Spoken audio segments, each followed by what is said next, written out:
పశు వైద్య విద్యార్థులకు ఇస్తున్న స్టైఫండ్ 7,000 రూపాయల నుంచి 15,000 రూపాయల వరకు పెంచాలని తిరుపతిలోని శ్రీ వెంకటేశ్వర పశు వైద్య కళాశాల విద్యార్థులు ధర్నా చేపట్టారు.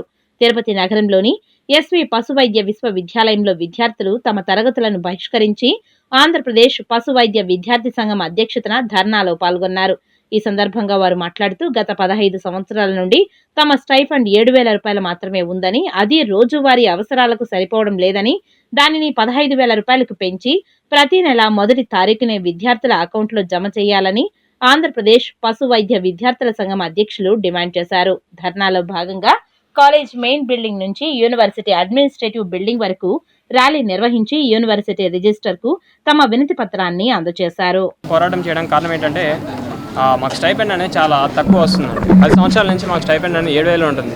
చుట్టుపక్కల నిత్యావసర ధరలు, రెంట్లు, తిండి ఖర్చులు ఇవన్నీ పెరుగుతూ ఉన్నా కూడా మాకు మాత్రం ₹1 కూడా పెరగకుండా అనేది చాలా దౌర్భాగ్య స్థితిని మనకు తెలుస్తుందండి.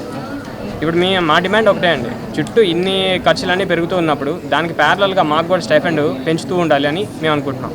పెంచుతూ ఉండేది పక్కన పెడితే 10 సంవత్సరాల నుంచి సేమ్ ఒక్కటే ఉండడం అనేది చాలా బాధాకరం అండి. ఇప్పుడు వెటనరీ అనేది ఒక నోబుల్ ప్రొఫెషన్ అండి. నోబుల్ ప్రొఫెషన్ అంటే మాకేదో ఫ్రీగా పని చేయించుకున్నట్టు కాకుండా మాకు గౌరవప్రదంగా మాకు కొంత స్టైపెండ్ ఇవ్వాలండి. ఎందుకంటే పొద్దున్న 9 నుంచి సాయంత్రం 5 గంటల దాకా ప్రపంచంలో ఏ వ్యక్తి కూడా ఊరినే పని చేయడండి.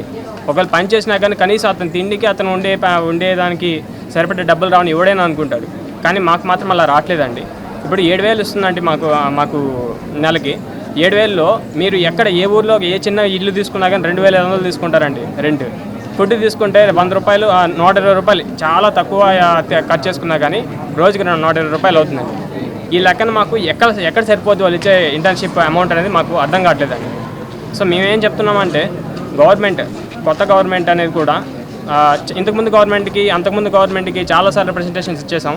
వాళ్ళు ఏంటంటే ఇలాగే సమ్మెలు చేస్తే వాళ్ళు ఏం చేశారంటే ఇదిగో ఇచ్చేస్తాం అదిగే ఇచ్చేస్తామని చెప్పేసి ఫేక్ నోటీసులు పంపించడం, వచ్చేస్తుందండి 2 వారాల్లో వచ్చేస్తుందండి అది ఇది అని చెప్పి అలా పోస్ట్పోన్ చేస్తున్నాం. మేమేంటంటే మేము చదువుకోవాలండి, మాకు 18 సబ్జెక్టులు ఉంటాయి. ఇవన్నీ చదువుకోవాలా లేకపోతే రోడ్ల మీద ఇక్కడ బడికి పోరాటాలు చేస్తూ ఉంటే మా చదువులే వచ్చేస్తారు.